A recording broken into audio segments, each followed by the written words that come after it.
HAMMERFEST on with Triaxis. How Hi. are you doing? Good, thank you. Yeah. Awesome, thanks. It's been Bloodstock. It's the last time we spoke. Yeah. How's things been In the since summer, busy. Trying to think. Album came out after. We released the album in October, and it's just been manic since then. We went on tour straight after the album. So we haven't stopped since. Yeah. Should be out soon. Our first official music video, which was loads of fun filming that. Yeah, that's finished now, so that'll be out, being said, fairly within the next couple of weeks, hopefully. So yeah, we've kind of had two tours, one kind of towards the end of the year, and then this HAMMERFEST and WizFest next week kind of complete kind of this little leg, really. So we've been very busy. Yeah, flat out really, to be honest. So it's good. That's a good sign that you are flat out rather than obviously releasing an album and nothing happening. So it's good that. Yeah. So obviously you've been keeping an eye on like your guys' Facebook page and seeing your reports that are coming in, and sometimes bits of photographs of what's happening and other bits and pieces. So it's also good to see that you guys are in constant contact as well with your fans. Yeah, we do like to do that. We're on Facebook and Twitter, and we've got fans, and we kind of only really might know through Twitter, and then they come and see us at a show for the first time. They know all the words, and we know them, but we just never seen them before. So it's fun. Yeah, we like to keep in touch with our fans. So yeah, it's important, I think, because they're the ones that keep us going. So we do our best to. It's easy to put yourself on the platform, isn't it? And then everybody looks at you on the platform and thinks, screw those guys. But it's also like how you'd like to be treated as a fan as well, because obviously we love bands ourselves, so it's kind of like how we'd like to get an answer if you asked a band like something. So So how does it feel for you guys when obviously the album's sort of not really come out, but you perform like an acoustic set where you're on the main stage, and yet the audience is singing your music? It's probably the best thing ever made, to be honest. It's fantastic. It's definitely the best part of any gig. There's no better feeling. Looking out and seeing someone like shouting along and singing along the lyrics, and then those that you think might have only just seen us or something, and they're kind of picking it up, like maybe with the chorus going round, they're starting to get the hang of it, and it's fantastic hearing people singing back. And they sounded quite loud today, actually, with some of the choruses. I could kind of hear them. And it's only really happened since we released Rage and Retribution. And it just shows that we've moved on a bit, so it's a really good feeling for us to see that people are actually taking notice. It's really good for us. So we had Rage with Retribution. I think it was a good couple of weeks before General release. So I managed to do a review on the album, and obviously seeing you guys, we managed to catch you guys on the Unplugged stage of Bloodstock. And then obviously hearing the album, it was just like, I was actually personally blown away by the quality of the album. So Thank you. Looking forward to actually seeing, obviously we missed you on the Unplugged stage again, but I'm actually looking forward to seeing you guys fully plugged and seeing that side of tracks. It's definitely better that way. Well, it's our natural environment, We're having our guitars on distortion, our full kit, Chrissy being able to really belt it, So it's nice doing the acoustic thing, and it was fun doing the little set today as well. But it's for us, it's about getting up there and playing a full set, isn't it? Yeah, and a big part of our songs is the solos. You listen to the solos in Rage and Retribution, they're okay, they're pretty good. They're all right. Glyn put a lot of work into that, so that's what we're Everyone about. put a lot of work into everything. Well, okay. Oh, well done, everybody. All right, well done, Glyn. So when it comes to the writing process, now we're all of you involved in every aspect of each one of the songs. Pretty varied. much. Yeah, it Song to varied. song, really. We like to do things in a different way. Owen, for example, our bassist, he tends to write complete songs and bring those to the table, and we'll tweak them. Glyn wrote a lot of the guitar parts for the album, and he'll bring parts of it, and then Claire might bring something, and we'll fit it together that way.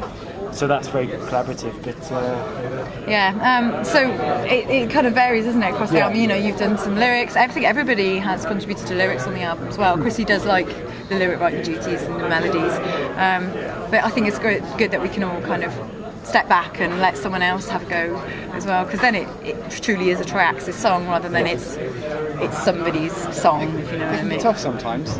You can write something that you think is the absolute best riff in the world, and somebody else just goes, "Nah, that's crap." Just do something else. We've never said that. To be honest, as usually what you do to yourself, you go, actually, no, I don't like that anymore. Well, that's what I think you were talking about, people singing along, and that process of vetoing stuff until everyone's happy, make sure that it's gonna appeal to a wider audience, which I think we managed to achieve. Well, I hope we managed to achieve. I think so. I hope so. The thing you have as well is your fan base has been growing quite rapidly as well. Yeah. Have you managed to get any feedback from fans like in the States, or have you had any? We've been getting a few in Australia recently. It was funny because the other week there was a line on our Facebook and someone said, "Rage Retribution, awesome album," and I looked at the guy's page and there was a guy in New York. And I was like, he just bought it, hadn't he? He just bought it, from, and I was like, that's brilliant, amazing. yeah. You know. And when we were announcing where we were going to be touring and things, and someone was like, "Please come to Australia. I know it's a big We ask, get that a lot. please." When you play in The Isle of Brazil, Wight. Yeah, when you play Brazil, yeah. exactly. Why haven't you booked a gig in the Isle of Wight? Yeah. That was the one. In fact, I said I'd quite like a trip to the Isle of Wight. That might be quite nice. Yeah, it's a long way. Brazil or Australia would probably be my first choice. Yeah. So that's really good. So obviously HAMMERFEST today. What else is in store for sort of Triaxis fans for the rest of 2013? Have you got any festivals or anything which you're allowed to talk about? Yeah. Go on, Claire.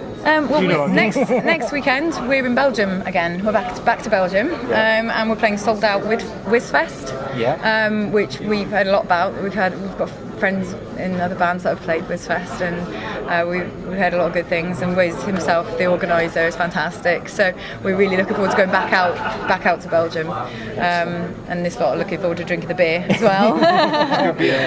They enjoyed it immensely back when we went in November. Yeah, exactly. Really good fun. The fans were like how it was at HAMMERFEST today when we played a show in Belgium, wasn't it? They were really responsive and they started cheering and shouting without you having to prompt to come on, you know. So we got that this next weekend, which is very exciting. And then in a few weeks' time, we're supporting Queensryche in Manchester, which when we heard about that one, we were pretty excited. You were especially excited, weren't you? Like, massive Queensryche fan. I could go on for hours, but it's just, even thinking about it makes me nervous. We're going back to Scotland. It's been a while since we were in Scotland, but we said we would come back, and we are. We're playing LesFest, which has got a cracking lineup. So Evil and Holder, I think. There's all sorts. If I made that up, I think I know Evil are playing. But yeah, great bill on that one as well. And some other dates scattered throughout the UK, and there'll be some more shows announced for later in the year as well. So we'll keep you posted. Couple of things in the pipeline, so yeah. And then I guess at one point we'll have to think about maybe writing again. I don't know. We shall see. Sort of concentrating on this album, making sure the promotional side is done as well. Really. Yeah, it's getting it out as much as we can, as far as we can. Really, we're going to give as much as possible, and kind of put, it feels like it's so fresh. Rage Retribution. I want to be able to share it with as many people as possible. Yeah. So. That's cool. Just one sort of question which we've sort of been asking this weekend is, especially if you, of everyone as well, but if you guys in Triaxis could cover any pop song and make it your own. Oh, Glenn's got some thoughts I know on this. I can't believe how many we've talked about pop songs and covers. There's so many we can't agree. Like, we're so keen to do one. You had a few ideas, didn't you? Yeah, I would like to do a really heavy version of Died in Your Arms. All right, yeah. We said there's also like Danger Zone. Danger Zone, yeah. We like all the kind of 80s kind of like pop stuff. What was the one I was talking about? Owner of a Lonely Heart. Owner of a Lonely Heart, yeah. Baby Don't Hurt Me. We did the one. come up with some really Nice random song. stuff as That well. was the one I was trying to think of. Yeah, so There's a few. there's a few. And Owen. one may get to the stage at some point. Yeah. Owen's a big pop music fan. I think he's keen to do it as well. So it'll probably happen at some point. That's really cool. So do you find that your musical influences also reflect on the way you produce your music at the moment as well? I think the so. music which you've grown up with. Obviously, you mentioned you're a big Queensrÿche fan as well. Yeah, I think so. I mean, generally, the way we produced this album was produced. Well, I don't know. I mean, we wanted to have the modern, the modern, very polished sound, but at the same time, we didn't want to sound like. But yeah, we didn't want to sound like we're electronic. Yeah. It needs Still to want have to sound that like live. us. A little bit of raw kind of edge going on still. Yeah, with almost like a live feel, so it sounds human. It's not just robotic. And like Chrissy's got such a warm, rounded voice that you could add stuff, and it's sometimes it's best just kind of letting the raw kind of talent shine really. But we've all various different influences, and it affects our writing and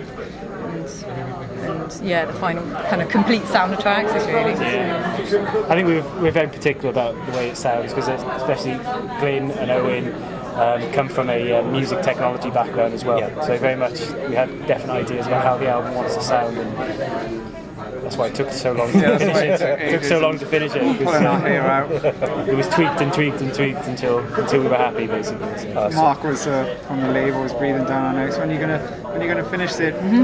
Yeah, tomorrow. Call me tomorrow. The thing is, you've got to be.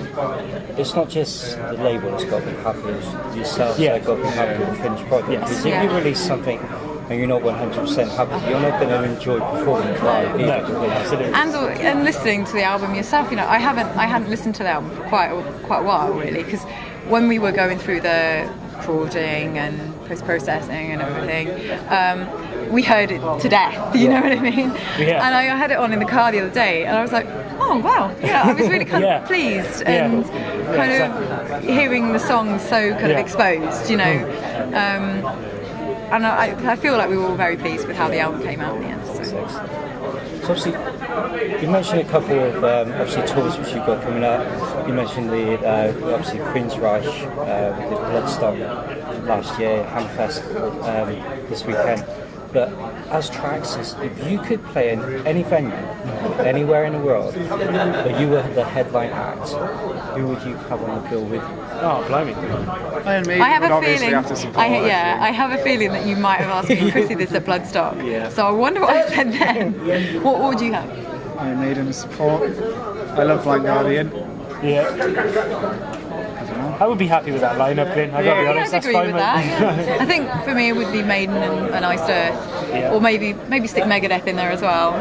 What about venue, location? Venue. Oh, I think when me and Chris were talking about this, we said something like like Rio, like kind of that kind of big kind of Vulcan or something like that. Yeah. Or even just like a kind of. I've never watched a video of Wacken Festival where the crowd aren't just all going completely crazy and nuts for whatever band's on. So I'd love to play there. Yeah, I mean that was the thing. We loved playing. We did our first European shows in November, and just the way we were received, it's amazing. We played a gig on a Sunday night, and it could have been a Saturday night. It was so good. It was packed. Everyone was really responsive. So anywhere in Europe, really. That's really cool. Well, guys, I'd like to thank you so much for taking time out of your schedule. You're very busy today, but also looking forward to seeing you fully live soon this evening. So absolutely excellent. Thank you so much once again. Thank you. Thank you.